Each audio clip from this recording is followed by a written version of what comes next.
29. Let me just refresh that so we get the countrywide result. So we've managed to go through 2,529 forms of the 46,229. This is what the numbers look like, folks. The countrywide result based off of the forms that we have done, which shows a total turnout of 3.36%. Votes cast, 742,789 of the 22.12 million registered voters. This is our count. Dr. William Ruto, who's the presidential candidate of UDA, is at 367,145 with 49.4% of the votes. Raila Odinga is at 365,031. That's 49.14% of the votes that we have taken a look at. And he's the Azimio presidential candidate.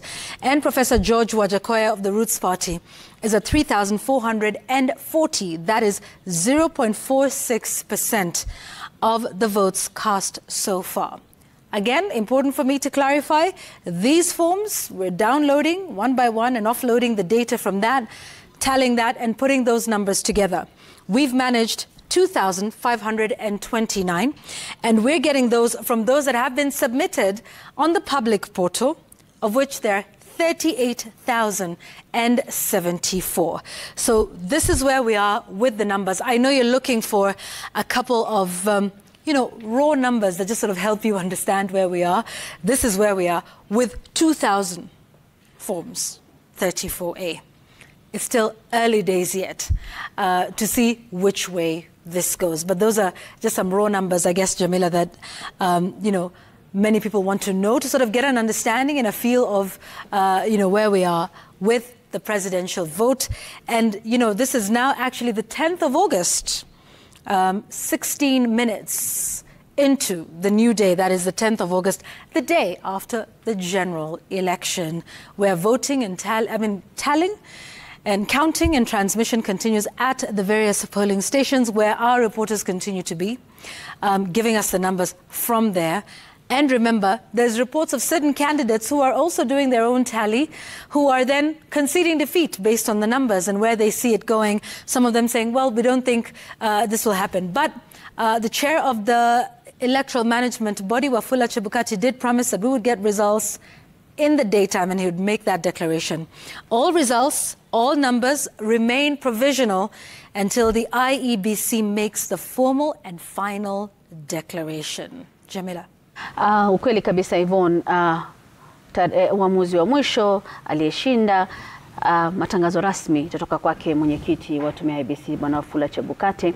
Hizo ndizo zitakuwa matokeo rasmi, na kama ulivyoeleza watazamaji wetu Yvonne, hizo ni idadi ya kura ambazo sisi wenyewe hapa tunafanya kujumlisha kufikia sasa. Zile ambazo ziko katika runinga yako ambazo sisi tumepokea ni kutoka vituo 2,529 kati ya 46,226.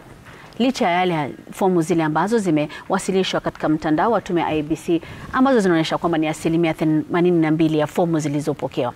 Lakini sisi tunaendelea kujumlisha kura zetu hapa, na idadi ndiyo hiyo ambayo umeona katika runinga yako. Yvonne amekueleza picha ambazo unaona sasa ni kutoka ukumbi wa Bomas of Kenya, hapo ambapo ni National Tallying Center, kituo cha kitaifa cha kujumlisha kura. Swala ambalo tumekuwa tukilizungumzia hapa, tunaonyeshwa pale tu ni zile asilimia ya fomu ambazo zimewasilishwa. Hakuna idadi kamili ya kura ngapi imetoka wapi, wangapi wamepiga kura kwa mwaniaji huyu au huyu mwingine. Na kisheria Yvonne, unaweza kuzungumzia hii na wageni wetu, ni kwamba kama alivyosema mwenyekiti Chebukati, ana siku 7 kumtangaza mshindi wa uchaguzi wa urais. Sijui kama atasubiri siku hizo ama pengine fomu hizo zitakapofika 100% itakuwa ishara tosha kwamba Chebukati anaweza kumtangaza mshindi wa urais hivi karibuni. Yvonne? Kweli kabisa. So this is what I want us to understand. With 82.36% of the forms that are in, assuming that they're doing their tallying as well. Right. They're doing what we're doing. Hopefully they're doing it faster. Right. And more efficiently than we're able to do.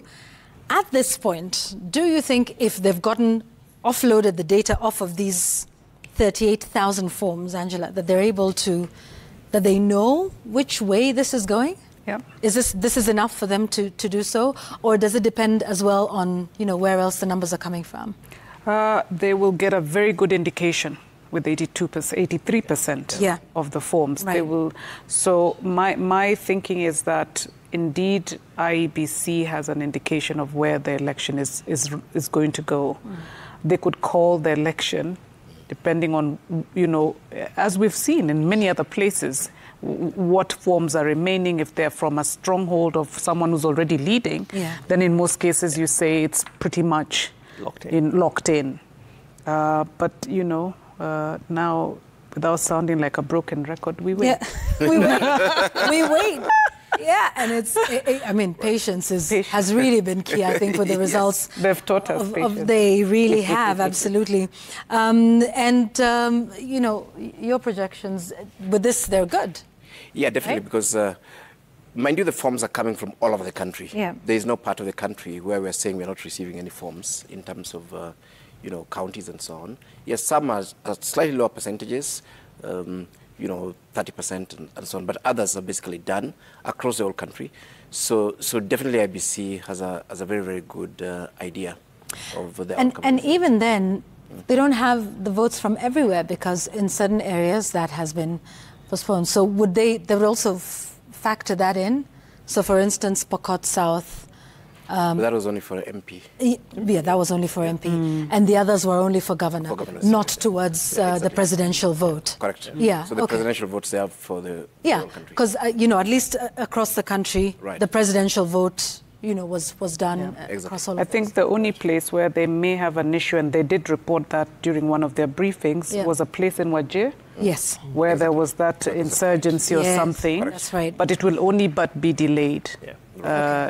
Which they will still add to the final tally. Exactly. But they're able to make a projection and say, okay, so even if, all the votes cast here, because it's one area in Eldas, I believe. Yeah, Eldas. Yes, that's right.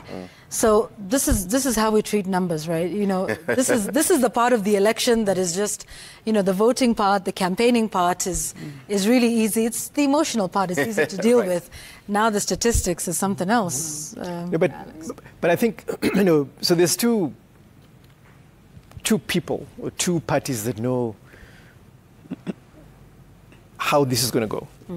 So the presidential candidates and their returning officers and their poll agents. True. Because they have the same data that Chebukati has. Correct. And they have the actual numbers. So they know whether they're winning or losing at this point in time. True. And what I'm wondering is why Chebukati is being extraordinarily cautious about this. Because this could be... would you blame him, though? I mean, this could be his moment to redeem himself. He's been burned... After declaring... after declaring, and then a Supreme Court ruling that nullifies the election and was rather stinging in its... There was a nullification bit, but there's the other ruling that says that the results from the polling station is final. Yeah, it's final. So why Chebukati would sit on this? So why bother sitting on this? It's difficult to understand, unless he doesn't have enough... He actually has final results. Yeah. In fact, all he's doing is declaration. Declaration is just a ceremony. It's like a dance. It doesn't change figures. Unless that's what he's waiting for, that he's going to declare this tomorrow. And to think about it, I mean, if you take a look at those numbers, so we just hit 82%. At about 20 minutes after, which is remarkable. Absolutely at 20 minutes after midnight. So he certainly is not going to make a declaration, because there's also something about communication that you don't do. Because compared to previous elections, I think IBC has done this one remarkably well, despite all the glitches at the very beginning. But we've never been here that in the first night, before midnight, we have more than 80% of the data in, which is sufficient for Chebukati to declare the results if he wants to. Now, unless, as I was going to say, is that he doesn't have enough telling clerks, basically, to collate the data on the 82% of the forms that have been submitted. Yeah, and away from the presidential vote, of course, there's the other polls whose final declaration will be made at the county, for instance, for the governor's race, senatorial, and the county woman member, and for the members of National Assembly, those will be made by the constituency returning officers. And that will happen at that point, which perhaps I suspect will start to come in, in the morning, and, even as people concede defeat. Just taking a look at whoever wins this, they certainly, I just want us to sort of project what sort of structure of government would look like. I don't know if it's too early, but, you know, in terms of National Assembly, in terms of Senate, in terms of, you know, what sort of numbers you will need to drive your agenda to, you know, push budgets. That's also an important race, Alfred, to look at. No, exactly, and I think we are really in the era of coalitions, whether we like it or not. Pre and post. Definitely. There's no single party that will, you know, will be able to have the House and push through the agenda, regardless of how well they do. We have so many independent candidates. We have people from fringe parties who are actually going to win parliamentary seats. Then, of course, the major parties are also coalitions. Yes, so they're also going to have quite a bit of members from different independent parties and so on. Yes, so definitely we'll be seeing a pretty interesting future where whoever wins this particular election, aside from his own coalition, he'll need to negotiate with both coalitions and independent candidates in both houses to be able to drive the agenda effectively.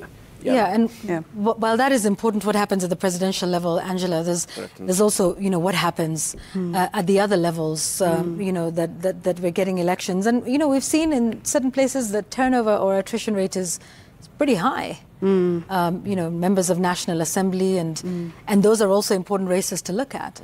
Exactly. I think one of the things that we know is that from the electorate is the level of disappointment, the high level of disappointment with their elected members as soon as most of them come to the city.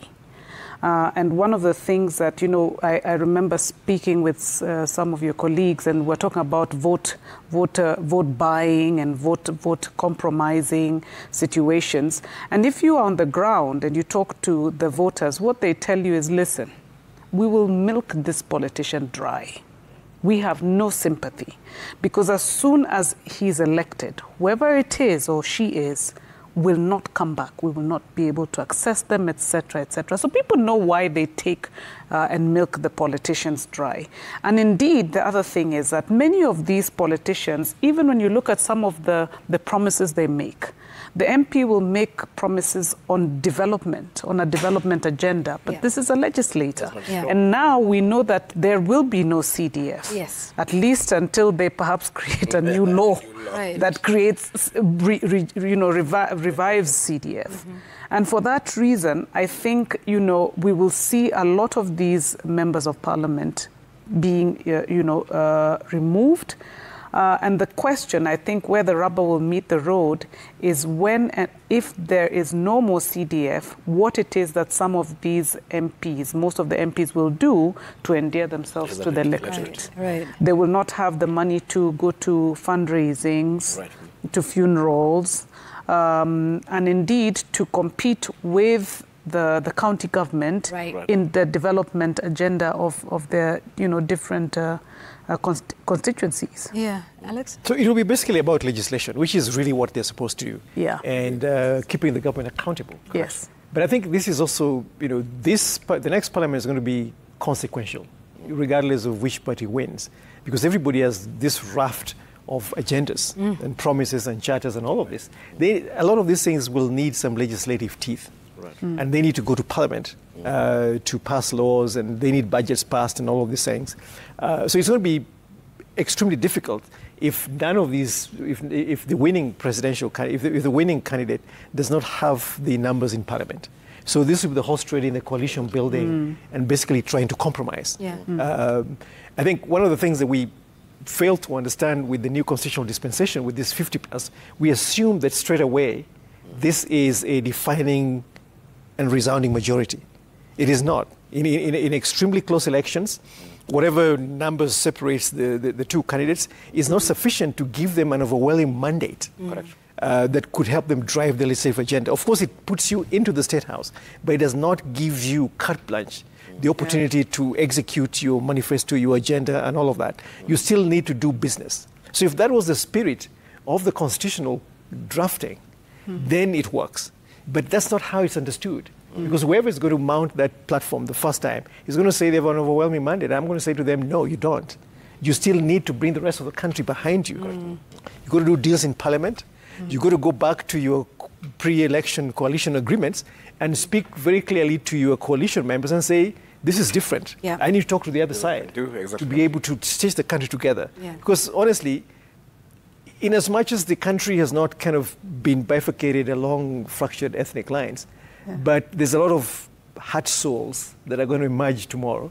We're basically going to say we can't do business with these guys. Now we need a president who's going to be a uniter, not somebody who's going to basically gloat and say we did it, and therefore we're basically going to ride roughshod of everybody else. So the hard work of rebuilding the country, refocusing on the country, on the critical agenda of development, is going to begin as soon as Chebukati declares the winner. Absolutely, and that starts tomorrow. Exactly. Alfred, what are your expectations of the 13th Parliament? You know, what do we need to see based off of, you know, our experience with the current outgoing? I'm actually one of those people who's very happy that CDF is being removed. Why so? Yeah, because in a way it clouded these guys from their real job. Many, as Angela was highlighting there, many were busy, you know, clearing local roads and, you know, attending funerals and, you know, building classrooms and so on. That is not why we need legislators. And if you look at this parliament, the one that's going out, as far as legislation was concerned, as far as from both, you know, government side and the opposition holding the government to account, the different committees that do oversighting, roles like budgeting that's given to Parliament, even basic things like debt and debt control that, you know, is the Parliament that sets up those debt ceilings and so on. This Parliament did abysmally poor work, as it actually were. In fact, they kept blaming the executive and the president, and a lot of those things they were blaming the president for, Parliament actually had the powers to do them, and even to stop the president from doing a whole lot of things. And even in terms of the legislation that they just, you know, that they passed, there's nothing transformative. It is very sad. I mean, a lot of parliamentarians are my friends. Most of the legislation that these guys passed was based on bribery, again, by largely, you know, private sector, as it were. And it was very, very difficult to pass, you know, to pass legislation that was not based on bribery. I'll give you a particular case. We had the legislation on mental health that was passed by Senate. That legislation passed by a whisker, and Senate had the bare minimum, you know, minority that needed to actually pass it.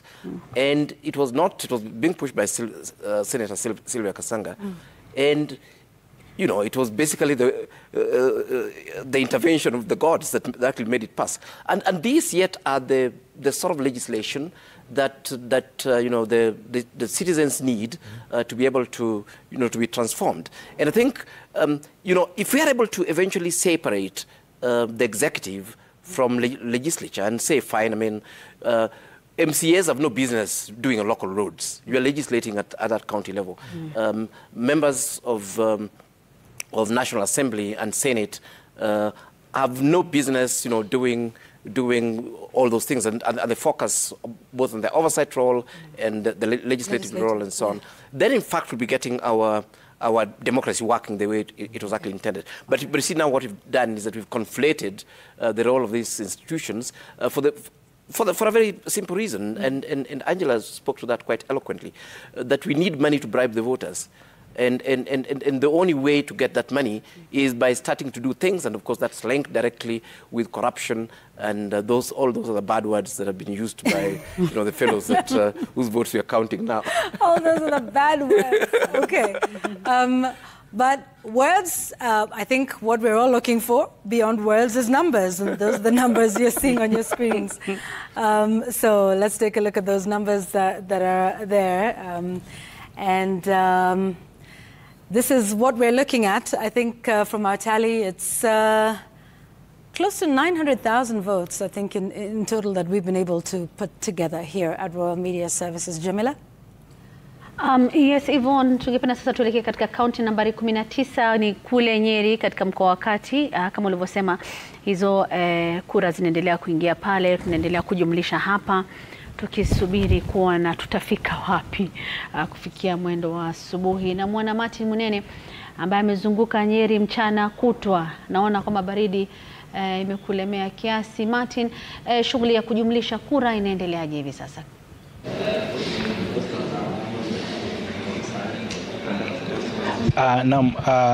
Katika kaunti ya Nyeri shughuli ya kuhesabu kura inaendelea katika maeneo 6 yanayounda kaunti hii ya Nyeri: eneo bunge la Mathira, eneo bunge la Kieni, eneo bunge la Mukurweini, eneo bunge la Teto na pia eneo bunge la Nyeri mjini ambapo tuko wakati huu. Niseme kwamba shughuli hii ikiendelea kufikia sasa, mahali ambapo tuko ni katika kituo cha kuweza kujumuisha idadi ya kura ambazo zimeweza kuhesabiwa katika maeneo tofauti katika wadi na pia katika vituo mbalimbali vya kupiga kura katika kaunti ama katika eneo bunge la Nyeri mjini. Niseme kwamba ukiangalia nyuma yangu utaweza kuona kuna mahali ambapo eneo ambalo limetengwa, na kusema kweli ni kwamba wale maafisa ambao wako katika vituo mbalimbali wataweza kufika hapa, wanaingia hapa, watakuta makarani wakiwa tayari pale, maafisa usalama, na kama wakiweza kufika hapa, idadi kianza kujumuishwa, basi baadaye tutaweza kujua hali ilivyo katika kaunti Nyeri na haswa katika eneo bunge la Nyeri mjini. Na nataka niweze kuzungumza na afisa ambaye anasimamia shughuli hii hapa aweze kutueleza labda hali imekuwaje, ni watu ngapi ambao wameweza kufika tayari, haswa wale maafisa ambao walikuwa katika vituo mbalimbali karibu hapa, na nataka ujitambulishe, unatuambia unaitwa nani na tueleze kuanzia asubuhi shughuli katika eneo bunge lako hili imekuwaje. Jina langu ni Peter Mauta. Sasa hizi tunapokea vituo 4 vya kupiga kura na tunangojea 160 vingine vifike hapa wakati wowote. Yes. Katika vitu hivi 160 labda kumekuwa na 168, labda unieleze kumekuwa na tashwishi yote, na pia idadi ya watu ambao wamejitokeza kupiga kura kufikia sasa ama wakati mlipofunga ilikuwa vipi? So far we have not there is no incidents what the reporting at the moment. The election was very smooth. Security was okay. People from the report that I have received from presiding officers, there is no incidents. And the turn up I'm yet to know. But from the 4 polling stations that are reported, the turn-up is not impressive. Slightly over 50%. Yes. Na asilimia 54. Labda kabla hata nikuulize ni nini huenda ikachangia swala hili, labda tutaweza kuona ama kuweza kutarajia matangazo ya washindi ama wale ambao wameweza kupoteza saa ngapi hivi, labda unaweza jua, na labda kuanzia sasa hadi kesho ama hadi wakati mgani tuweze kungoja?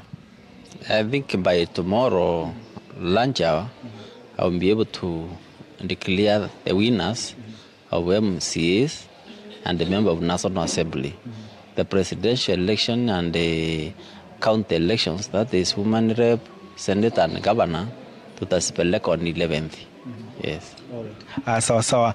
Labda nikuachilie tu uendelee na shughuli yako. Anaeleza kwamba kufikia sasa ameweza kupokea matokeo ama matokeo na pia vifaa vilivyotumika katika uchaguzi kutoka vituo 4, na natarajia kwamba vingine 160 zitaweza kufika hapa. Lakini kando na hayo pia ameweza kutueleza kwamba matokeo huenda tukayajua ifikapo kesho saa 7. Katika shule hii ambayo niko ni Nyeri National Polytechnic. Upande mwingine kule kuna shule ya msingi ya Nyeri Primary, na pale ndipo kituo cha kuweza kukusanya ama kuweka pamoja matokeo ya kura za viti ambavyo ni viti vya county, ikiwa ni kile kiti cha ugavana ama wadhifa wa ugavana, kile cha mwanamke ambaye anawakilisha wanawake ama mbunge wa county, na pia kiti cha seneta. Tutaelekea huko baadaye tuweze kujua basi pale shughuli imeanza au la, lakini hivi ndivyo hali ilivyo katika eneo bunge hili la Nyeri mjini. Na tuseme kwamba tunapoulizia katika maeneo mengine 5 katika kaunti hii ya Nyeri, hali iko hivi, shughuli ikiendelea ya kuhesabu kura na pia kusafirishwa kwa matokeo yale mpaka kituo ambapo ama vituo ambavyo ama kura ile na matokeo yale yataweza kujumuishwa. Na kutoka kwangu nikiwa kaunti ya Nyeri na rejesha kwako studio, mimi ni Martin Munene. Martin Munene, asante sana. Kama ulivyomsikia amezungumza na afisa anayesimamia kura katika eneo hilo, ambapo amesema anatarajia kesho atatangaza matokeo ya kiti cha mwakilishi wadi na mbunge wa eneo hilo ambapo yupo. Asante sana Martin Munene kwa hayo. Kaunti nambari 19, kaunti ya Nyeri. Na sasa ningependa tuelekee Meru. Usisahau hapo awali tulizungumza naye Hassan Mugambi ambaye alitueleza kwamba katika baadhi ya vituo kulikuwa na foleni ndefu ya watu kufikia mwendo wa saa 11, na hivyo shughuli ya kuhesabu kura iliendelea kwa muda mrefu, na akatuarifu kuwa katika baadhi ya maeneo, hasa katika maeneo ya Isiolo, watu walikuwa kupiga kura kufikia mwendo wa saa 1 usiku, na kulikuwa na shughuli hiyo ya kuhesabu iliyokuwa ikiendelea. Lakini sasa ningependa kwenda kwake Hassan Mugambi. Hassan, je, taswira imebadilika? Je, wameendelea kuhesabu ama sasa ni kujumlisha ndo inaendelea?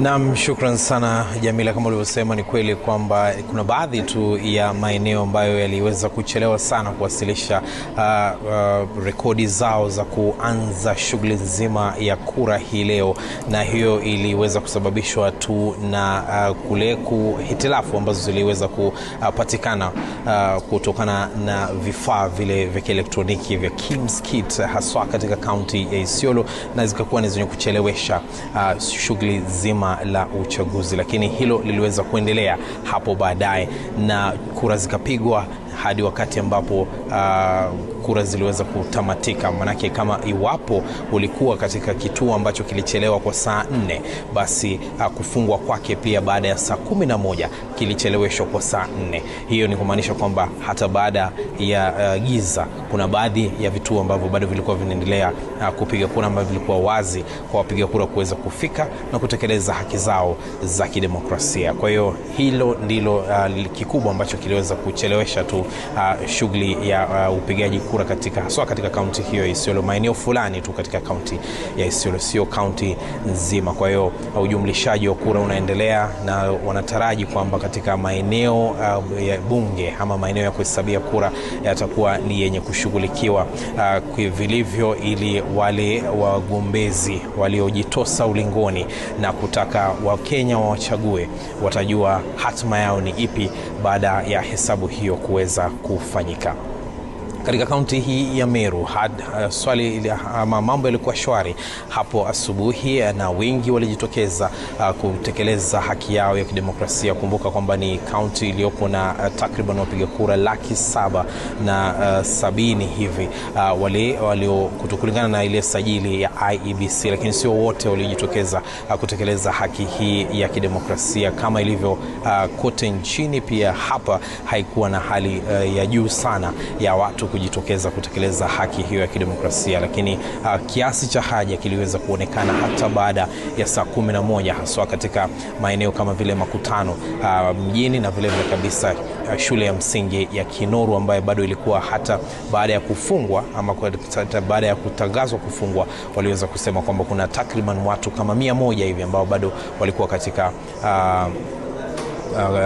foleni za kupigia kura hata baada ya kutangazwa kufungwa kwa maeneo hayo. Lakini wote ambao walikuwa tayari katika foleni waliruhusiwa kupiga, ila wale ambao walichelewa zaidi ya saa 11 kutokuwepo katika foleni katika vituo ambavyo vilifungua mapema, basi hawakuruhusiwa kufanya hivyo, kwani maafisa wa usalama walifunga kama walivyotakikana kisheria. Hali ilikuwa hiyo, na sasa hesabu zimejumlishwa katika maeneo mbalimbali ya kupigia kura kote katika kaunti hii, na hapa tulipo sasa ni kituo kikuu cha hesabu ya kura cha Imenti ya Kaskazini, ambapo ni eneo ambalo halitaruhusu wengi kuweza kuingia hapa, ikiwa ni eneo ambalo litatangaziwa kwa kura hizo za ubunge na vile vile kabisa kura za maeneo ya wadi ambayo yako katika eneo bunge hili. Kwa hiyo hapa panatarajiwa tu wagombezi, maajenti wao wakuu na vile vile kabisa familia zao kwa shughuli nzima ya kuchagua ama kuhesabu hizo kura na kujua ni nani atakayeibuka mshindi katika nyadhifa mbalimbali ambazo ziliweza kutolewa katika eneo bunge hili. Kwa hiyo maafisa hao bado wanasubiri maafisa wakuu katika vituo mbalimbali kuweza kujiwasilisha hapa na matokeo yale ambayo yatakuwa yenye kupeperushwa katika runinga iliyoko nyuma yangu, ili tuweze kujua pia nasi jinsi hesabu hiyo inavyoendelea, ni nani yuko mbele, ni nani yuko nyuma. Kumbuka kwamba wanasiasa waliweza kufanya yao kwa kuzunguka katika eneo bunge hili kuweza kuomba kura, na sasa ni sauti ya mwananchi ambayo itakuwa inasikika, na sauti yenyewe inasikika kutoka kwa hesabu ya kura ambazo alipiga hii leo kuanzia saa 11 ama saa 12 asubuhi, ambapo tumekuwa tukikuangazia na kukufuatilia tu masuala hayo yalivyokuwa yakifanyika. Lakini hapa, kama nilivyokueleza hapo awali Jamila, ni kwamba katika eneo hili la hesabu ya kura na matangazo ya kura, kuna eneo moja ambalo halitakuwa linahesabu kura hizo, kwa sababu yupo mgombezi ambaye aliidhinishwa na IEBC kugombea, na akawa ni mwenye kufanya kampeni zake, na akawa ni mwenye kujitayarisha kutokea hii leo ili awe ni mwenye kupigiwa kura na pengine kushinda katika eneo hili, lakini hatakuwa anasikia jina lake hapa hii leo. Hii ni kwa sababu alijiwasilisha hii leo katika vituo vya kupigia kura na jina lake halikuwa katika karatasi za kupigia kura.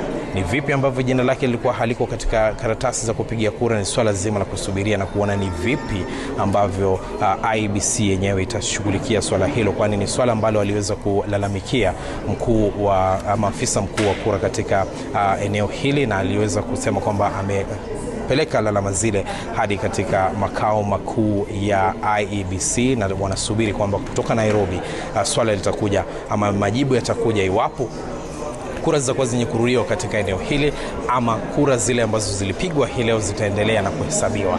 Lakini anasema kwamba alikuwa na cheti akiwa ameidhinishwa mwezi Julai, na akawa ni mwenye kufuata matokeo yote yale kama inavyohitajika na kisheria, na vile vile kabisa akawa ni mwenye kulipa zile pesa, na akagharamika sana katika shughuli zima za kampeni, na akiwa na cheti ambacho kinamuidhinisha kwamba alipokea cheti kutoka kwa IEBC kama mgombea huru, lakini hakuweza kujiona hii leo katika karatasi za kupigia kura.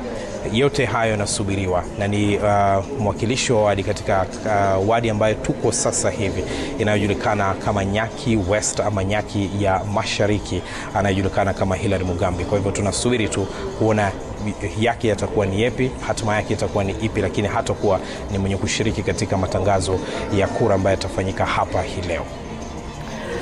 Hassan Mugambi, asante sana. Umetueleza taswira ya mwaniaji kiti cha udiwani ama mwakilishi wa bunge ambaye hakujipata kwenye stakabadhi za kupiga kura, licha ya kwamba alikuwa ameidhinishwa kuwania kiti hicho kama mwaniaji huru, na hatima yake ndio hiyo ambayo itajulikana baadaye. Na taswira ya Meru ni kama ulivyotuarifu. Na mtazamaji, usisahau kwamba tunaendelea kukuonyesha matokeo ambayo tunaendelea kujumlisha katika kituo chetu hichi hapa katika kampuni ya Royal Media, ambapo kufikia sasa tumeweza kuhesabu kura zilizotoka katika vituo 2529 kati ya 46229, na kama unavyoona hali ndio hiyo kufikia sasa kutokana na hesabu ambazo zinafanyika hapa. Kumbuka kwamba hizi sio hesabu rasmi za tume ya uchaguzi ya IEBC, hizi ni zile ambazo tunazifanya hapa katika kituo chetu ambacho Yvonne alionyesha hapo awali. Tume ya IEBC kwa sasa inatoa tu form 34A ambazo zimepokewa katika mtandao wake kutoka vituo tofauti vya kupigia kura, na ukiangalia mtandao wao kufikia sasa fomu hizo 34A ni 83.64% ya fomu hizo ambazo zimewasili katika tume ya IEBC. Hajawasili zimewasili kielektroniki, na kwamba lazima wale ambao ni maafisa wa kusimamia kura katika maeneo haya waiwasilishe katika National Tallying Center katika ukumbi wa Bomas kama inavyotarajiwa kisheria. Yvonne, 83.64% so far, but exactly 83.64% is how many votes? You know, we don't know yet, do we? Isn't that the big question? I think when we launched our election coverage, we said until, you know, the lady sings, and I suspect the lady will sing tomorrow. with everything that's coming in. Certainly with all of that, we believe the IEBC, if they're downloading and getting the data off of those forms, are in a position to know where this is headed and which way. I suspect, the chief agents as well, because, they're at the polling centers, they sign off on all of these forms 34A before they're then transmitted to the constituency, county and national tallying centers. And no doubt they're doing their math as well, perhaps a little more vigorously than everybody else, because, naturally each team would like to know which way this is headed. And certainly they probably already have an idea. But like we said, we'll wait for Wafula Chebukati to give us those. In the meantime, of course, there continues to be news on, what's happening with which candidates at various levels, governor, senator, members of National Assembly. At least those are numbers that are there, that are being announced at those various tallying centers.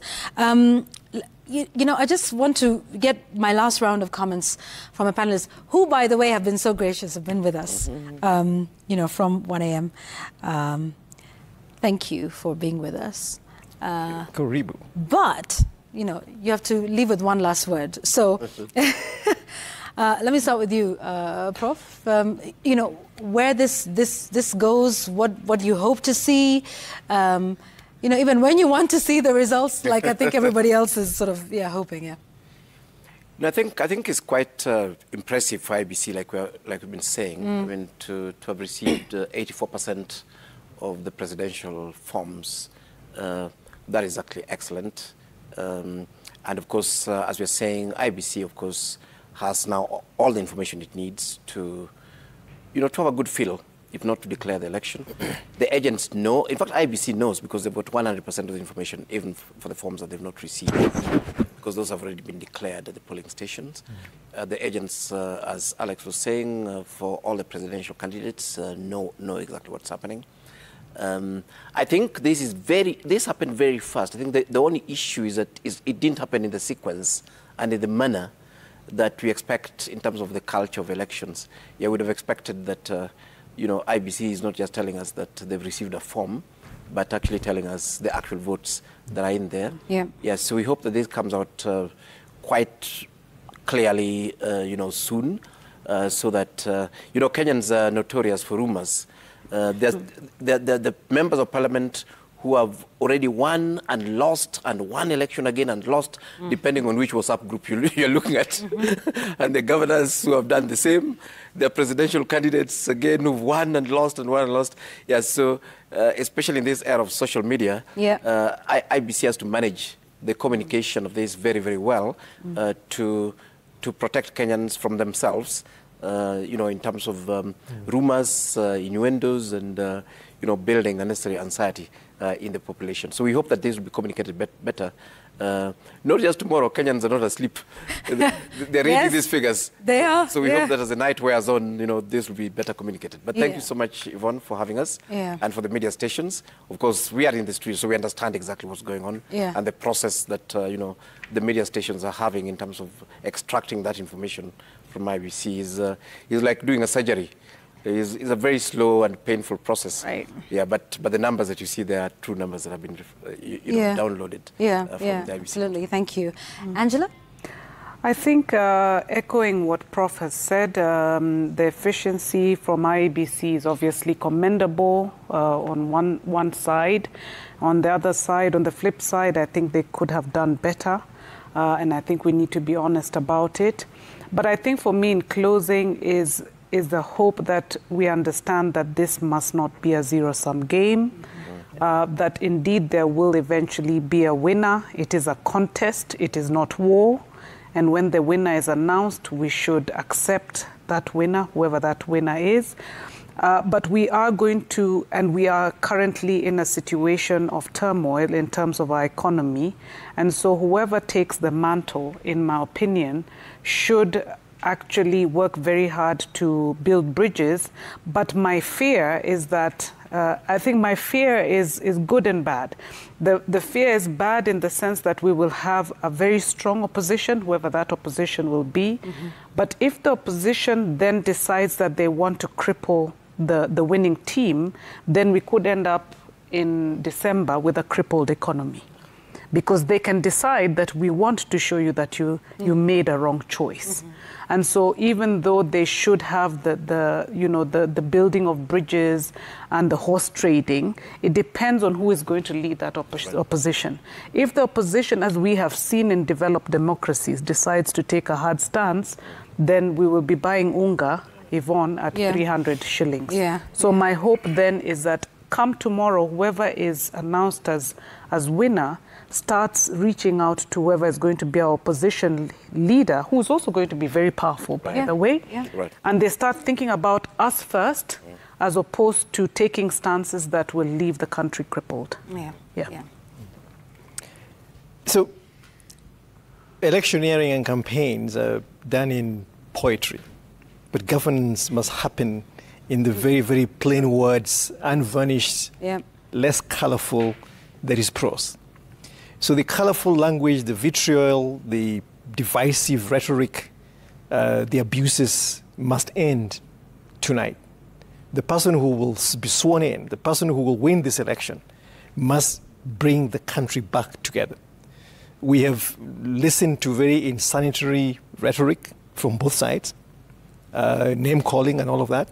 That must end, because the hard work of stitching this country and basically meeting the economic challenges that we face today. You know, we have a debt overhang, we have a revenue crisis, we have an out-of-control cost of living, we have an education system that is migrating to CBC with not enough classes, not enough teachers.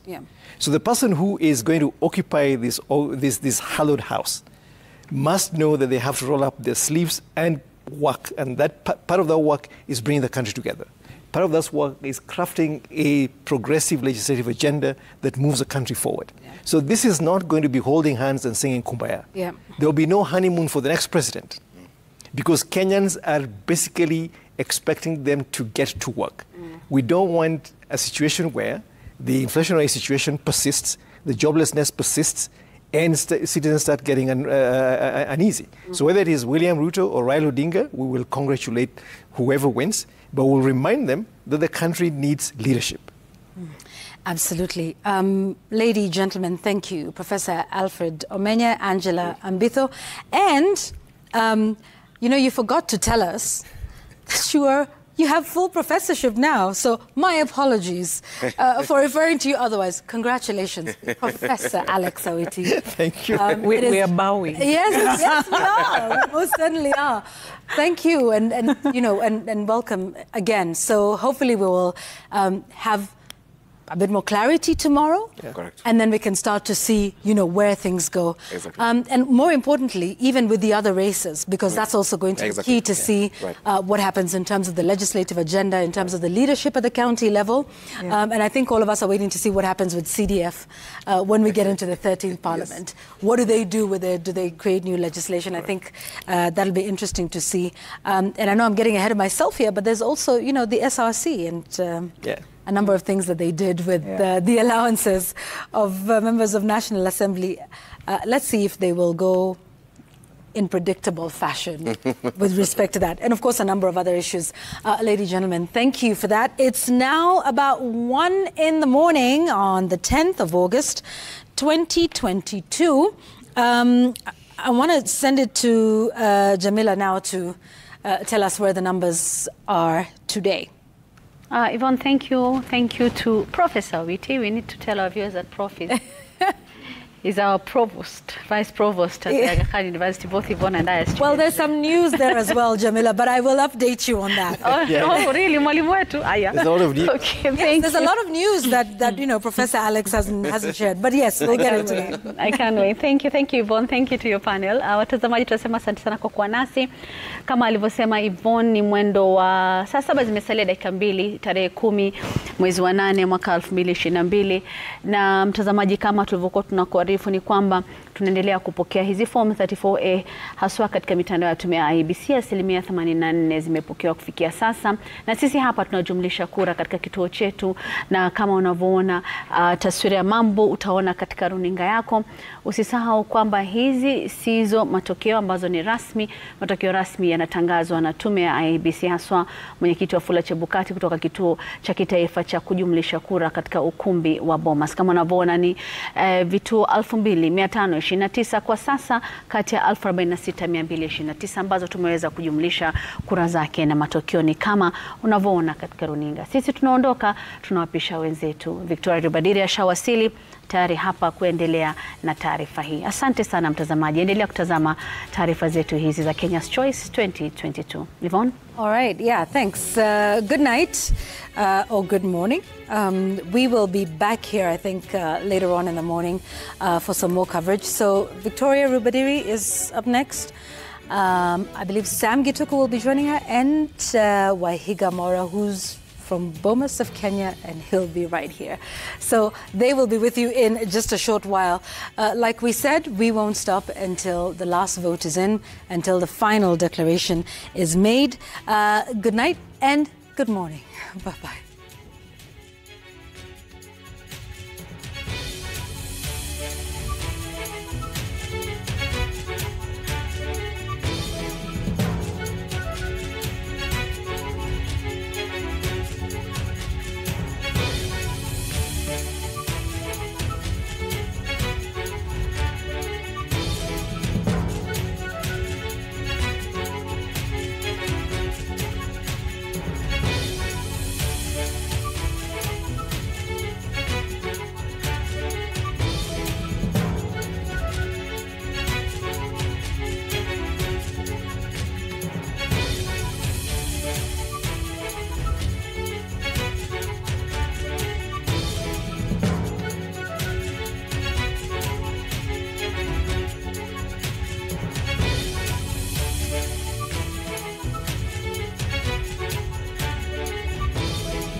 All right, and welcome. Good morning to those of you who are still up with us. This is our continuing coverage, Kenya's Choice 2022. I'm Victoria Rubadiri. I'm not alone, though. I have our very own Sam Gituku near the numbers wall. We're calling it the magic wall, with all the numbers streaming in from various polling stations. It's been an extremely busy day. We also have Mudiora Kariara, who is a former presidential running mate. He's been keeping tabs on Dagoretti North constituency throughout the day, and will give us a sense of what's been happening there voting-wise. But of course, we are at a different stage now. Counting, tallying, and transmission of results. We've been seeing the presidential race results provisional coming through already.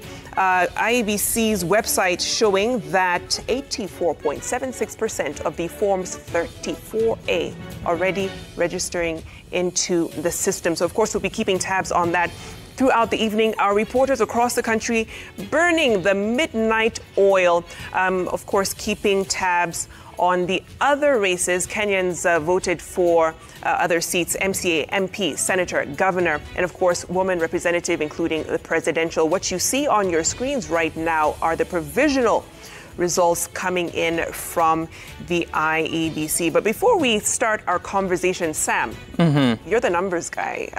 What can you tell us so far? Well, great. Very interesting numbers that you're mentioning there from the IEBC website. Of course, this is information that every Kenyan can access from forms.iebc.or.ke. And it will show you the number of Form 34As that has so far been received. At the moment, it's 39,348. Of course, you're talking about a total of 46,229 polling stations. But you recall that there are certain polling stations in Eldas that are yet to take part in this election, whether it's presidential or any other election, and that should be being conducted today, because today is Wednesday, the 10th of August 2022. So from 6 a.m., Eldas constituency should be going to vote for the seat of the president, governor, senator, woman representative, MCA, and also the constituency member of National Assembly. But if you have to scroll through, you'll find that very many counties that have reported, Nairobi City leads with this reporting at 93.37%. Uasin Gishu follows. Actually, Uasin Gishu might be higher. It's at 95.21% in terms of reporting, 915 polling stations out of 961. But what matters now is about the numbers that you're seeing. And so far, based on your screen, but also what is here, you'll find that Raila Odinga is leading with a slight margin of 569,502 votes out of those that have been tallied so far, which is 1,158,785. William Ruto has 569,000, which is just slightly lower than Raila's, a difference of about 300 or so. So that is 49.14%. So 0.02% difference. And it keeps changing. You can see that it's updating as it goes. Then when you look at this map, it's partly blue. The other parts are yellow. That means that the blue parts is where Raila Odinga so far is leading. The yellow parts are the areas where you'll find that UDA's William Ruto is ahead according to the tally so far. So some of these counties, this is Mandera, where Raila Odinga appears to be leading. Let's just take a look at how many votes have been cast. Of course, the registered voters in Mandera County are 217,000. The votes that have been cast so far, or those that have been tallied, is 5,125.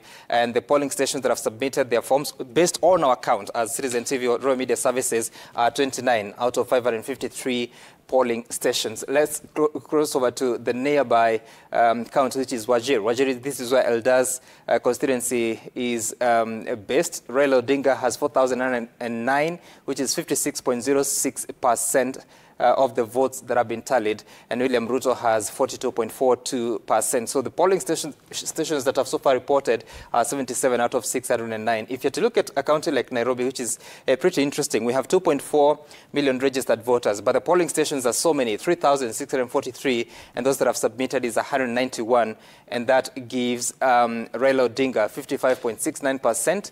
The absolute number of the votes so far tallied at 35,000 against William Ruto's 25,000. So the total votes cast so far, 62,000 against the total of 2.412. You might be wondering what is happening in Kiambu County. So this is the county that has the second highest level of registered voters, 1.275. Those that have been tallied so far, 26,293. And this is a turnout of 2.06%. And of course, very many polling stations, 72 have submitted out of 2,113. So that's how it's looking. And you can keep moving to different parts of the country, including Turkana, where you'll find 7,000 or 68.41% of the votes for Raila Odinga versus William Ruto's 30.31. I just want to take a look at a county, for instance, Kirinyaga County, where Martha Karua comes from, the running mate of Raila Odinga. You will see out of 376,000 registered voters that have been cast, 12,767, and it gives a lead to William Ruto, who is scoring 80.10% against Raila Odinga's 13.4%. If you have to look at a nearby county of Nyeri, you'll find that, again, William Ruto has 81.7% of the votes that have been tallied so far. Raila Odinga follows with 16.9%. So this may start to inform you the sort of trends that we are looking at in as far as that region is concerned. Embu, in the upper eastern part of the country, you're talking about William Ruto with 82.34% of the vote. Raila Odinga 16.16% of the vote. But the polling stations that have so far submitted, 41 out of 747. And Vicky, you can go on and on and on and on to understand some of these patterns, and we'll be looking at them later on to understand the patterns and compare them to the previous elections that have been conducted in this country. But now, Wahiga Mora is somewhere. Over to you, Wahiga.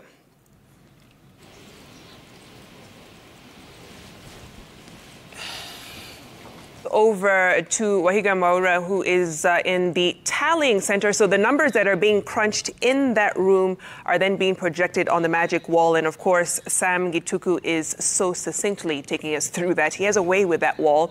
But let's cross over to Ben Kirui, giving us an update from Narok County.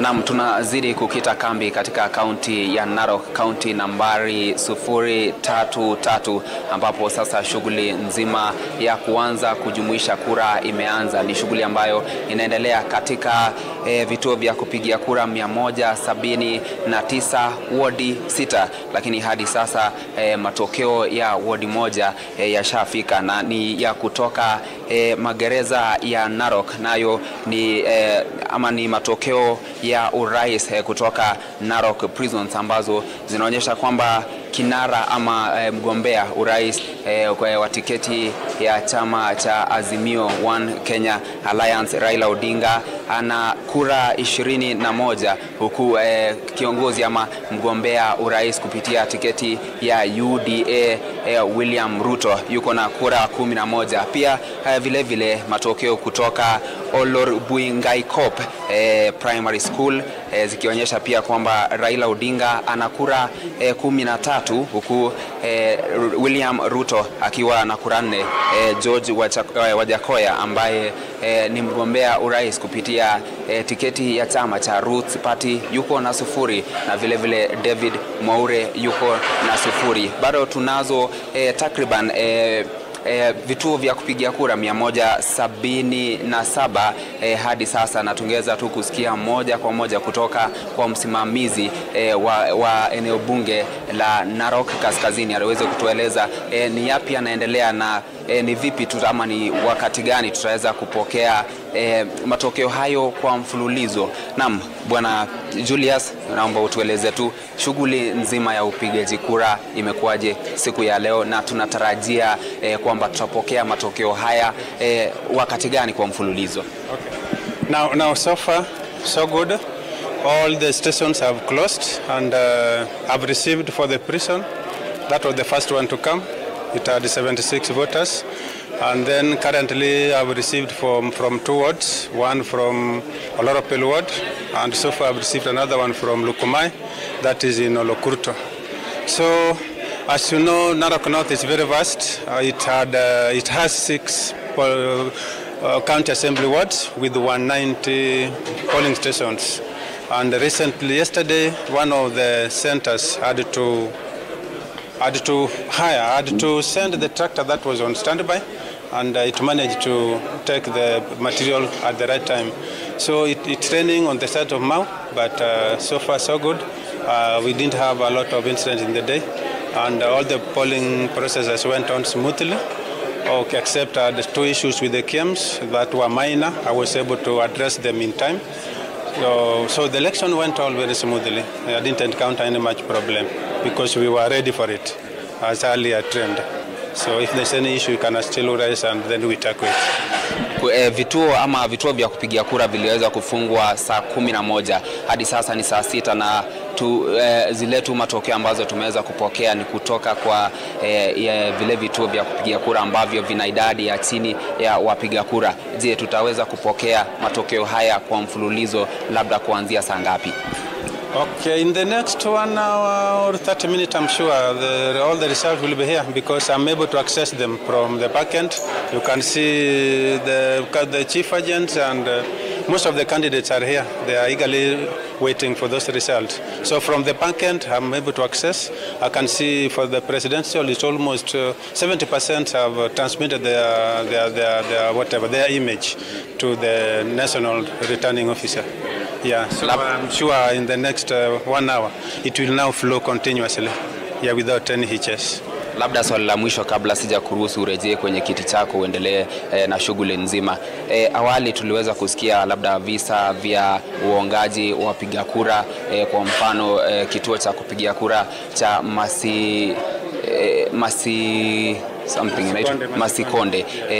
Kulikuwa na visa kama hivyo kwamba kunao wale ambao walijaribu kuweza kuonga wapiga kura. Sijui kama ripoti yako kuhusiana na hilo ni gani?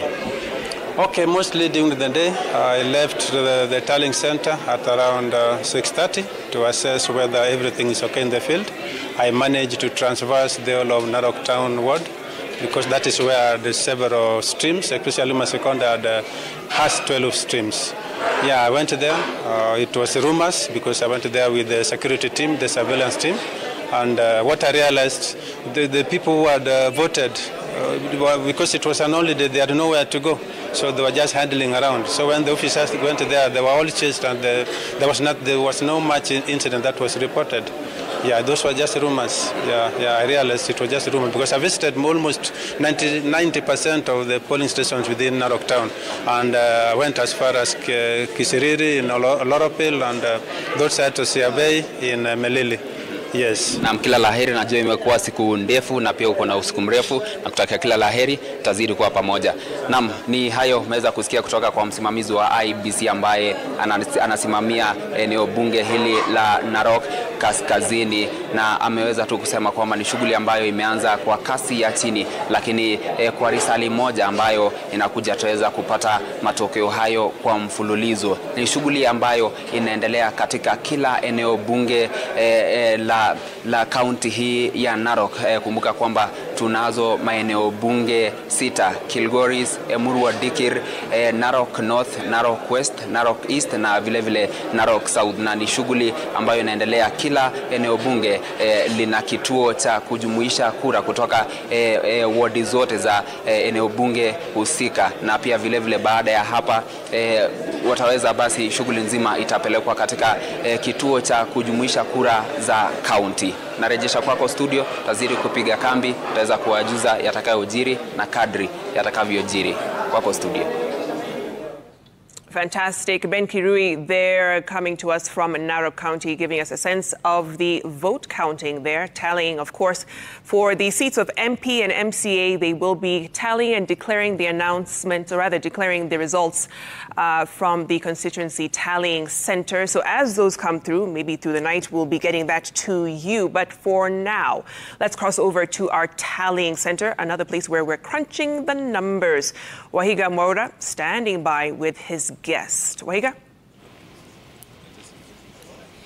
Well, Vicky and Sam, good to see you on this morning shift. And if history is anything to go by, then in elections, some of the more interesting things could happen in hours like this. And I want to thank our viewers also who are burning the proverbial midnight lamp to keep it tuned here on Citizen TV as we bring election results to them straight to their houses and, of course, on their devices as well. And we're here in our tallying center where our well-trained teams continue to process those Form 34As. It is a grueling task. I've been observing some of them for the last 20 minutes or so as they get the forms, download them off the IEBC portal and manually key them into our systems, because an interesting thing happened this time around. The IEBC deciding not to go public with the tally of the presidential results, but just to update the public and give an update on how many Form 34As have been uploaded in their system. And we'll keep showing you some of those statistics even as we continue. But what that does now is that for observers, for civil society, and for media organizations like ourselves, we now need teams like this and a tallying center like this for them to manually download each one of those 46,229 Form 34As, key each of the votes of the presidential candidates into the system, and display some of the numbers that we are now showing you on our TV screen and also on this interactive screen, which is linked to the Citizen digital app, which, by the way, I hope you've downloaded, because we have these results here as well. Let me give you a quick glance into what we have right now in terms of the latest results. Provisional results, bearing in mind the IBC are the ones that will release the final results, and what we are showing you here is provisional. These are the forms that were captured on the KIMS kit and sent from the constituency and the polling stations to the National Tallying Center and then uploaded onto the public portal as well. But we also have our teams working on that. But what we have so far right now is this, in terms of how it's been broken down. Raila Odinga, 49.52% of the results that we have so far. Provisional results, 604,286 votes, while William Ruto, 48.83%, 595,865. And these numbers keep changing. And I'm sure when we come back here a bit later on, they'll have changed quite a bit. In the prisons, Raila Odinga, 312 votes, 66.10% of the votes, closely followed by William Ruto, 153, 32.41% votes. In Narok, it's William Ruto in the lead there, 54.11%. That's 11,563 votes. Raila Odinga, 9,673. And if you log on to the app, the Election 2022 section, you can get more of these statistics. Look at what's happening in Baringo, in Kitui, in Laikipia. We've broken it down for you like never before, and you can follow this even if you decide that you're not going to be near your TV screen. You can follow it on your phone as well, and we'll keep updating this for you real time throughout the course of this morning and into the better part of the day as well, until a winner is declared at the Bomas of Kenya, the National Tallying Center, where the presidential returning officer Wafula Chebukati sits. But we also want to get some context into what makes this particular election different from what we saw in 2017, both the first election and the repeat election as well. And joining me for this is my guest, John Walubengo. He's an ICT lecturer. He's also a trustee at Kictanet. John, thanks for joining us at this let me not call it an ungodly hour. In an election, all hours are fair play, and we're going to keep rolling with this until we get a winner and a result from the IBC. But thanks for finding time for us here today. And I want to immediately begin by referring to an article that you penned. This should have been sometime, let me see, I actually had this open just here a couple of minutes ago. It's actually disappeared as, oh, there we go. There we go. August 2nd, 2022, you asked a question, will IBC stream presidential results at Bomas? You had seen this already. Let's talk a bit about that and what you had expected to see, and is that what you're seeing right now at the Bomas of Kenya? Yes, thanks for the invite. What is happening at Bomas of Kenya is precisely what I expected to see, in terms of them not actually giving us the running tallies the way they did in the previous two elections, 2013 and 2017. And the reason they had actually told whoever was listening that they wouldn't do this is because the Supreme Court in 2017 really gave them a hard time in terms of asking them what exactly are those text results vis-a-vis the Form 34As.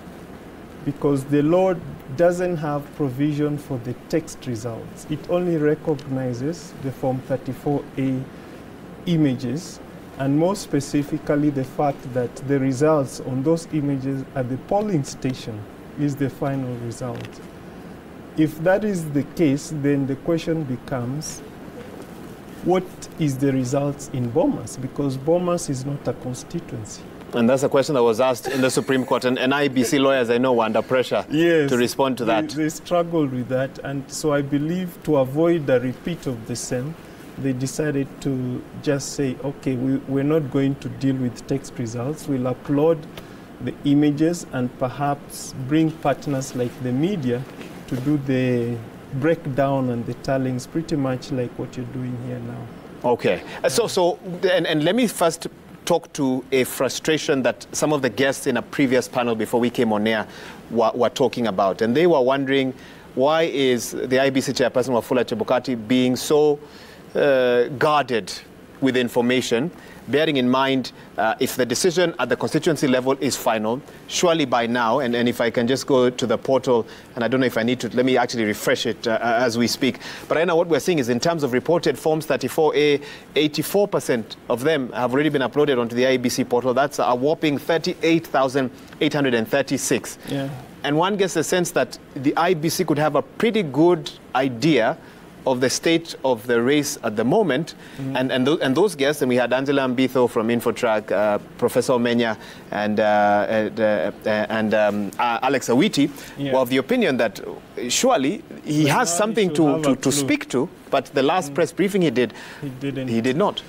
Yes, I have the advantage or the privilege of also serving as an observer with Tiktanet, Tech Observer, and I had a chance to visit the polling stations, check the software that is running, and I was a bit surprised that a critical part that was there in 2017 is not there. This is the results, the text results transmission. This is like previously in 2017, before you send the image, you actually key in the presidential results per candidate in numeric terms. So that's what we call the text results. Mm-hmm. And that is what used to go to bombers, sort of sometimes before the forms arrive, because the forms tend to be heavy and sometimes the network is not good enough to send both the text and the form at the same time. But this year, they don't have the text option. They only have the forms option. So what this means for the commissioners at Bomas is that they're having to do what you're doing here. They're getting the forms and trying to extract the information. So they have a tallying center. Yes. And depending on the capacity of their tallying center, it will determine how long Kenyans will have to wait. Exactly. For that final declaration. Yeah. As opposed to in 2017 and before, if at the polling station, the presiding officer had typed in the numerics, those numerics will tally automatically. Wasn't that the problem, though, in 2017? That some of those results that were typed in did not tally with the Form 34s that were finally brought to the National Tallying Center? Yes and no. Or was it prone to manipulation? What's your take? The issue in 2017 with those text results was more legal than errors. Why do I say so? Because the software had sort of preliminary checks before the presiding officer hits submit. As soon as they type in, for example, the presidential candidate tallies, the four of them, the software could be able to sort of filter out errors. It could add and say, okay, the totals for each candidate cannot, for example, exceed 700, which is the limit per polling station. Or the totals cannot exceed spoiled votes. So the numerics of the text was really not the problem in 2017. The problem in 2017 was the legal definition of what exactly is a text result. And it is not provided for in law. So in order to avoid the lacuna in law, you simply don't send the text result. And which is what IBC have done. And that's what they've done. One of the questions that you raised in that article that was uploaded actually just a couple of days ago, I made it sound like it was a long time ago, was you are worried that Kenyans would not be able, that under this new system and this format that IBC is relaying their data on, Kenyans would not be able to know which polling stations have not yet transmitted results. But I believe the portal now does kind of offer an idea of that, so I hope your fear has been allayed on that one? Because I've seen people, drilling into the system and confirming so-and-so voted here, and I did as well. I also drilled in, and you go to the portal, you can see the Form 34A, and you can see it's coming from a particular polling station. But you're doing that with a very should I say, narrow perspective, because you're only looking at 1 out of 46,000, polling stations. That's correct. So at that point in time, if I ask you which one has not transmitted, it becomes a difficult question to answer, because now you'll have to have capacity to know which are the 46,000 polling stations minus the ones that have been submitted in order to deduce who has not submitted. And that requires some time. Previously, that will be also automated the same way the text results are automated. So there's a level of opaqueness within the transparency, in terms of you have so many forms that you're not able to filter down to the critical issues of which polling station has not transmitted and why. What's the alternative? What was happening in 2017 so that you did not have this fear or this concern? The text results would come with the details of You're taking us back to that. Exactly. So my submission is that whereas the text results have a challenge legally, they actually served a transparency purpose that is now that you feel is now lacking. Exactly. Now, because the Constitution mandates the IEBC to carry out an election with 6 factors in mind as per Article 86, and transparency is one of them, but secure and accountable are 2 other very important components of an election. From an ICT perspective, with an election like this that's very heavily reliant on technology, what does a secure and accountable and transparent election look like? Again, I'm sorry to go back to 2017. I know it was nullified, but the nullification created IBC. It gave a chilling effect to IBC that they seemed to walk away from technology. But technology is critical because it enhances transparency. We've seen today the issues of manual registers. That's another issue right there, because if you don't identify voters with their biometrics and you create an opportunity for them to be identified purely on a national ID, what does that mean?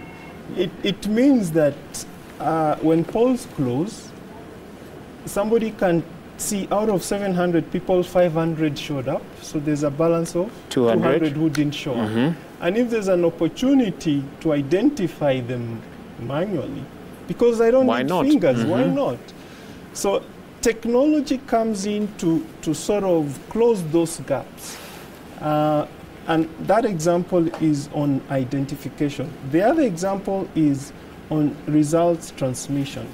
And if we are able to identify immediately which polling stations have not sent, it's now going to 2 a.m. Why haven't they sent? I mean, to count 700 votes will take you an hour. So, well, I mean, we know that there were about 1,111 polling stations that did not have 3G, 4G access, so maybe the PO is now trying to find the nearest no, they had satellites. And IBC confirmed that they had gazetted those polling stations that don't have 3G, 4G, and they had budgeted for, satellite internet. So technically, everybody should have transmitted the forms as we speak now. So you are concerned that everyone has not, and this is another maybe 10,000 or so. My last question to you, I know you have observer duties at Bomas. I was going to say tomorrow, it's actually today. So I'm going to ask you a question that's been coming up on voter apathy, especially related to young people. And one of our guests earlier today said it's time for Kenya to explore mobile voting or e-voting. Again, from a tech perspective, how feasible, how realistic is a proposal like that? The youths are in a different space. They're on TikTok, they're in Facebook. They're not where we traditionally, the old folks are. So the way to get them onto the, voting habit is to get them where they are. And so if you could simplify voting so that we vote on our mobile phones, you probably will get more of them participating. And we always talk about we trust Safaricom with our money. Why can't we create a similar app for voting? It is technically possible, but it requires sort of a higher level of security than what we have at the moment. But the technology is there. I know Chebukati keeps talking about something called blockchain. Yeah, there's a blockchain technology that is able to fit into the constitutional requirement of transparency, security, and others that you will find in our current election mode as you move into the technical mode. So it's something that perhaps in 2027 we should adopt. That soon? Okay, you're very optimistic, John Walubengo, but I guess that's the space you're in, where change could happen very quickly. Thank you very much for your time and for your thoughts. All the best at the Bomas of Kenya. I'm actually sure we'll be meeting there later on today, which actually sounds quite interesting to say. John Walubengo there is an ICT lecturer and a trustee at Kicternet, and you know, ICT and tech is what he writes about quite a bit, and he had very interesting thoughts on this election, some of which we've actually seen come true, even as we observe the election today. This is the Tallying Center here at the Raw Media Services, where a lot of work is happening right behind me, and I'll be coming back later on here, or you'll be coming back to me later on here to get updates on what's happening right here. But for now, I know Sam Gituku has more numbers to crunch, what he does best. Sam, over to you.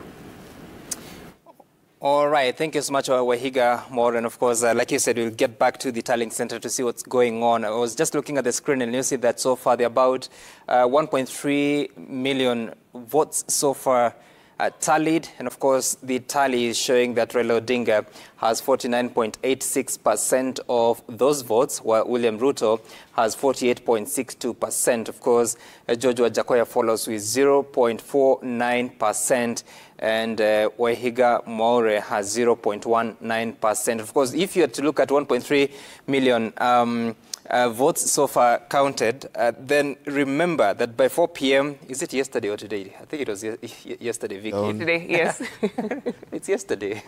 Today's 4 p.m. yesterday. It's a new day today. Yes, so 4 p.m. On the day of election, the turnout had been reported about 12 million. So 1.3 million would be about 10 or so % of the votes that have been tallied here at Raw Media Services. And of course, we continue this assignment until to the very end. But now let's cross over to Nyamira County, where Crispin Otieno has been standing by. Chris, sorry for the long day and now long night, but what are you seeing from your tallying center there? Well, Sam, indeed, it's a very long night. We are in Kisii, and we are coming to you live from Kisii School. This is the tallying center for Nyaribari Chache constituency. And as you can see, nothing much is happening because these are officers and agents who are still waiting for results across 183 polling centers spread across Nyaribari Chache. And I just want to now join the returning officer for Nyaribari Chache, Mark Manko, just to tell us so far how far we can see nothing much is happening. It's a bit sluggish. What could be happening? I think we've made quite some progress. Presidential results, we have in the system. I'm noticing POs have already transmitted. 158 stations have already transmitted successfully. We have verified 3. I can see a PO has just arrived, so we are waiting. Of course, the presidential results are transmitted, and after the count, and we are still expecting the POs to be arriving after they complete the other races. But so far, so good. We only have 22 stations that have not transmitted presidential, and we are hoping. We have not gotten any information to any hitch, so we are hoping for the best. Yeah. And can you briefly speak to us in terms of turnout? How was it like since the polling stations were open in the morning up until 5 p.m.? How was it like in Nyaribari Church? Well, I would not be very, I can't give you very accurate figures until we are done, but the indicative figures that we had a turnout of slightly above 57%, but that will be confirmed once we are done with tallying. And then we are also aware that there were 2 polling stations within Kisii main prisons. Have they, brought their results, and have you done the tabulation? Yeah, we've already received results for the Kisii main prison and Kisii women prison. and the POs there have already transmitted, and the same have already been verified. Yeah. All right, thank you so much. Thank you too. All right. Well, Sam, that's the situation here at Nyaribari Chache main tallying center, which is at Kisii School. And remember, Kisii County has a total of 9 constituencies, and the total number of registered voters who are expected to cast their ballot today stands at 637,010. And tomorrow it's still going to be a very busy day, not just for the IEBC officials, but even for us as journalists, because we'll be traversing the entire Kisii County just to get to understand what is happening across Kisii County. Remember, this is just one of the 9 constituencies, so it's still going to be a long day tomorrow, as we'll be trying to, unravel or rather get to know who claimed which particular seat, and just to know so far in terms of turnout, how was it like in Kisii County. So for now, that's where we shall leave it, and tomorrow we'll still get back should we have more development with regards to the general election. So. All right, thank you so much, Crispin. It's very hard to keep up with you. The last time I spoke to you before I left, you were in Nyamira, now you're in Kisii. But then again, you're talking about tomorrow. We already hit tomorrow. But all the same, it is fine. Of course, Crispin Otieno coming to us live from Kisii County, and we'll be getting back to the magic wall to look at how the numbers are looking for Kisii County specifically, and compare that to previous voting patterns, but also what the opinion polls have been telling us, just to see whether there is any correlation between history, research, or the surveys versus the reality that is now dawning on different leaders as well as the voters. Vicky? Thanks, Sam. And you know, in Crispin's defense, today really is an extension of yesterday. You can call it Voting Day 2.0. And we know that a few polling stations are still going to go to the ballot today due to hitches that were experienced yesterday, August 9th, voting day. But let me introduce my guest really quickly. We have Mudhora Karriara, who's joining us, youth activist, party leader, as well as former presidential running mate. How are you? I'm good, Victoria. I'm actually elated that D-Day came. Yeah. And Kenya is still a going concern. People are hopeful that the peace we've seen so far is going to continue to prevail. And gladly, the results that people thought would take too long to arrive are more than just trickling in. At the presidential level, they actually are flooding the space. It's just that maybe the decoding of the forms is what will take us longer. But Kenyans are glad, I'm sure, and happy that there is so much information that's already at the tallying center. No, absolutely. Those numbers coming in really quickly, and by numbers I mean the Forms 34A. So far, 86.07% of them have come through to the Bomas of Kenya, the National Tallying Center, at least for the presidential race. And if you want to have an eye of those numbers yourself, you can head over to the IEBC website where all the counties are accounted for. You have the percentage of the forms that have come in by county, by constituency, by polling station. It gets that granular.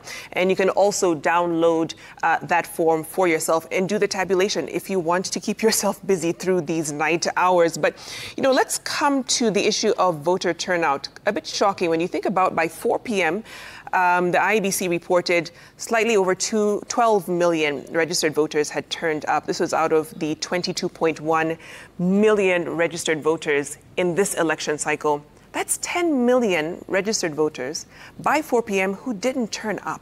Yeah. That's huge. I mean, what do you make of that? The telltale signs were there.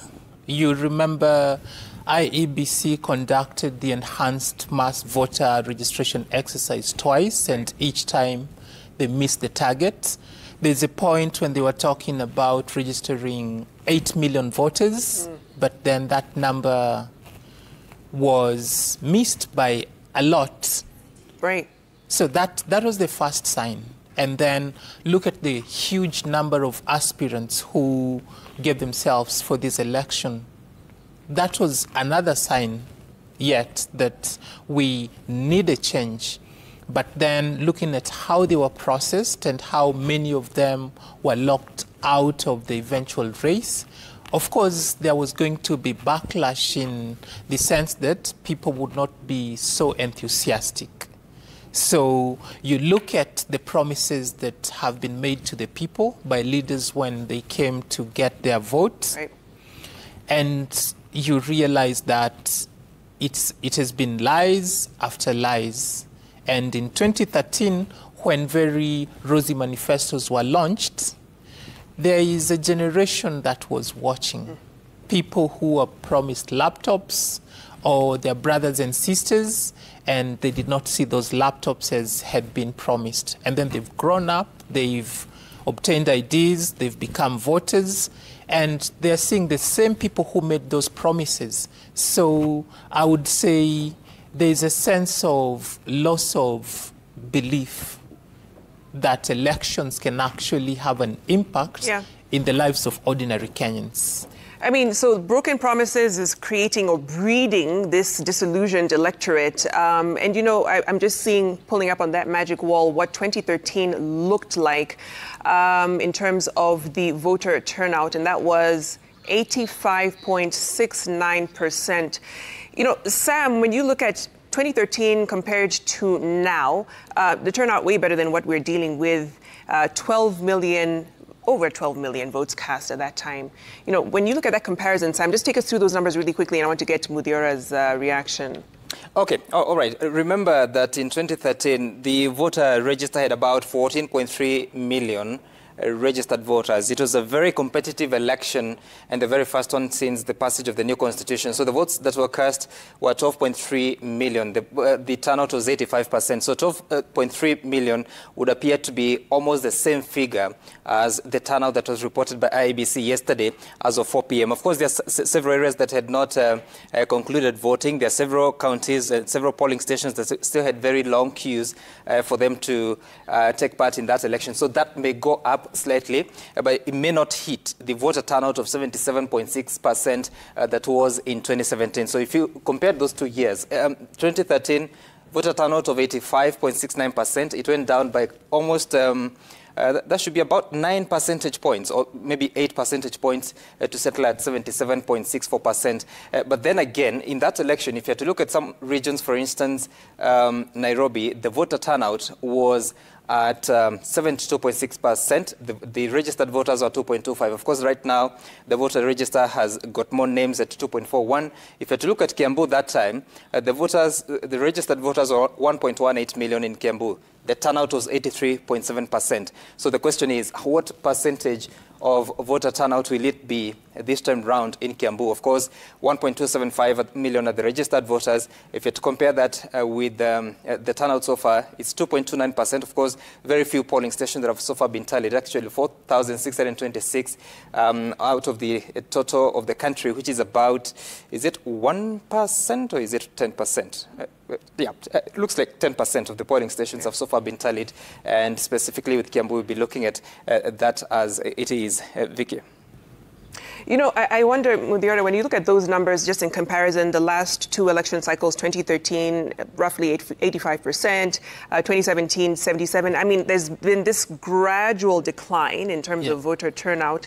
So you could say, well, there's a pattern there. And that's why we're seeing it. But what informs it? Because I remember listening to the earlier panel with Yvonne Okwara, where one of the panelists said, look, when you look at the rally turnout, that doesn't always necessarily translate to votes, you know, and so what is informing this civic disengagement, if you will, where on the campaign trail, the numbers speak, but not at the ballot?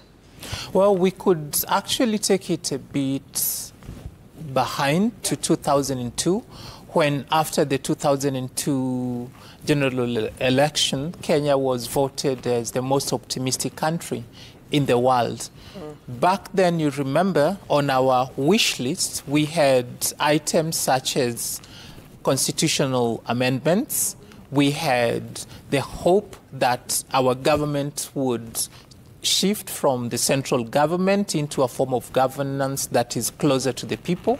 So I would term these as we've had a gradual decline in the aspirations of the people as to how much value they can derive from governance. Back then, they believed that their engagement could change their lives. But then, as some of the things they aspired to got delivered, and their lives did not change significantly, they have sort of disengaged. And I believe Kenyans feel like we need a radical shift in the way that we approach things, and not necessarily that when we elect leaders, they are going to do that which will move us forward. Yep. So we are reaching a stage of plateauing in terms of our aspirations as to what we can derive out of our leadership structure. You look at the region we live in, talk about a country such as Malawi, talk about Zambia. You look at their new voter registration numbers and you realize that their numbers have been rising when Kenya's numbers have been declining. Why is that so? It's because in those countries, they've not arrived where we already have arrived. They still believe that if we amend our constitution, if we change the leadership we have, then perhaps we will eradicate poverty, we'll be a better place to tackle disease and all these other things that plague them. But then we've had a chance at fixing those things, and the leadership that we voted in did not make it happen for Kenyans. So it's that point where, for human beings, we say we've reached a sense of self-actualization, but now in a governance sense, but realizing that our change or shift is not going to come from voting in new leaders. Maybe there's another way, which could be reforming our education, just a suggestion, or other things, maybe socially, but politically, we are reaching a plateau. Interesting. You know, I wonder what role the trust factor plays in the electoral process, and just playing with the idea that most Kenyan voters have that, look, most of our elections are predetermined. They kind of, approach the ballot that way. How does a body like the IEBC that is tasked with delivering a free, fair, and credible election boost that trust in the voter ahead of elections, or even in that 5-year period in between the election cycles? How do they do that? I think by being honest. Yeah. For a very long time, we've ran the narrative that IEBC is an independent body. It's not, but they're not ready to admit it. For their budget and operations, they rely on other arms of government, and we've seen twisting in the process. We've seen them receive funds much later. We've seen their budgets get slashed. So the first conversation they need to engage with should be with Kenyans, and that's with regard to how this whole thing was set up and that it's not actually working. We have advanced in the fact that Kenya has finally gotten to a point where we have operationalized the judiciary fund. And there is that kind of a setup where IEBC is supposed to get a fund such as that, so it does not rely on Parliament to pass its budget. So what IEBC needs is, after this election, which we hope will not be bungled further because there has been a bit of that, they will now engage the people. They will be bold and basically admit that it hasn't worked. Maybe we need to reform the way that the body is set up. Now, of course, that will rely on the kind of parliamentarians we are going to vote in, because ultimately it's going to be Parliament that makes whatever legal changes that need to happen. You talked about trust, and yes, we have a huge trust deficit amongst Kenyans and for the institutions that run things here. And it's been because since independence, promises were made and we had opportunities to do better, but then people chose to sacrifice common good for self-aggrandizement. That will not be cured through a magical pill. It's going to take time, but I believe focus should not be more on individuals. Our Constitution has given us a chance to build strong institutions, but then the way it's been set up, you realize that for most of the institutions, ultimately it's the president that okays the appointments that matter. So after this election, it's good. We had begun a conversation about amending the constitution. Perhaps we should follow the guidelines that were set, that if those who are pushing BBI would go about it following the right procedure, then it would be okay. It's time to revisit that conversation. And then we can cure these institutions so they serve the purpose for which they were set up. Okay, fantastic. We'll come back to this conversation, but let's cross over now to Wahiga Mwaura. Speaking to some of the diaspora voters, we know 12 countries voted for the presidential seat yesterday, and we want to get some of their reactions. Wahiga? All right, Vicky, and before I get to that, however, let me update our viewers once again on the latest numbers that we have. Remember, we have our own tallying center here, and these are some of the results that we have at this time. This is what we know. And we'll be displaying the latest ones there shortly. Raila Odinga, 687,025, I believe, or so votes. William Ruto, 672,642, changing by the minute and refreshing quite a bit. But you get the picture there. And of course, the results there for George Ojakoya and David Wahiga as well. We'll keep displaying these results for you as soon as we get them. Remember that our teams here are processing those Form 34As in our tallying center. I showed you the team. They've been working since morning.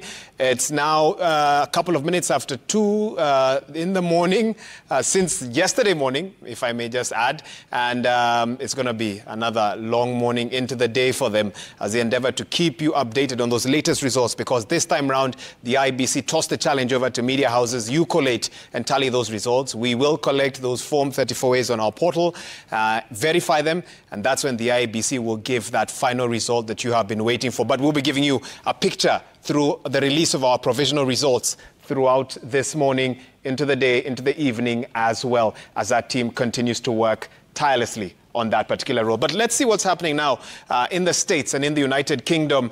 Remember, the diaspora, this time around, more Kenyans in the diaspora given a chance to vote.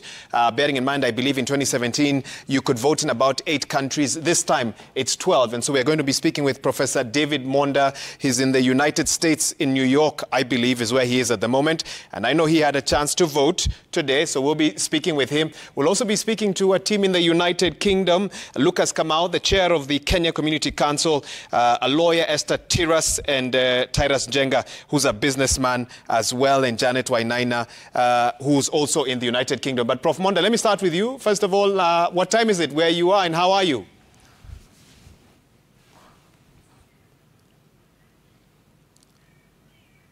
All right, I can't hear you. I think you need to unmute, and then we can take that over again. I just did. Please proceed. I just did. Can you hear?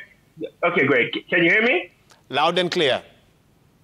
Okay, great. Yeah, so I'm actually in Nairobi, Kenya, right here with you. I flew in from New York. And the reason I did that is quintessentially because I did not want to be disenfranchised. If I stayed in New York, I could only vote for president. But I wanted to vote for my governor. I wanted to vote for my senator, for my MP, for my women's rep, and also for my MCA. So I think this is a fundamental problem that diasporans have. And this is part of the reason, among others, on visiting family and coming to the great country of Kenya, that I really wanted to be right here on the ground. In terms of my voting experience, I voted here in Ngong, and it was a very smooth process.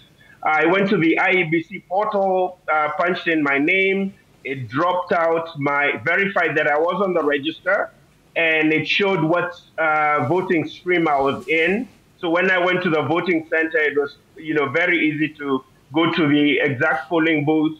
The ballots were handed to me, all color-coded. I just had to check off.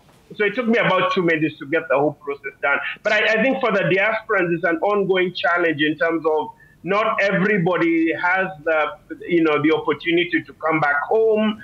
And more importantly, Wahiga, we have to remember about 40% of the Kenyans in the United States are undocumented. So there's also other challenges of Kenyans not necessarily wanting to come out in the open and access IEBC officials because they might be afraid they might get deported or get into other legal challenges. So I just think the more IEBC engages with diasporans, the more people are able to be encouraged to come out, the more voting centers we have, and the more we use the access of technology to broaden the enfranchisement of the diaspora. I think that will make a huge difference in terms of raising the numbers of Kenyans that are able to vote from the diaspora.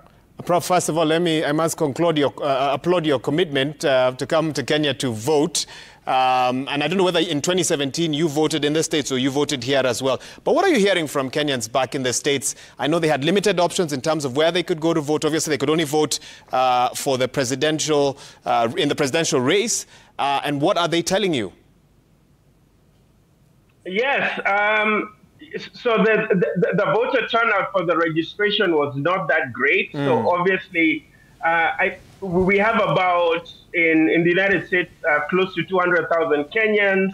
I believe we had, a fairly low turnout in terms of people actually coming to register to vote. I believe the number was less than 2,000. And I think part of the challenge with that, Wahiga, is we essentially have only 3 voting centers. This is the consular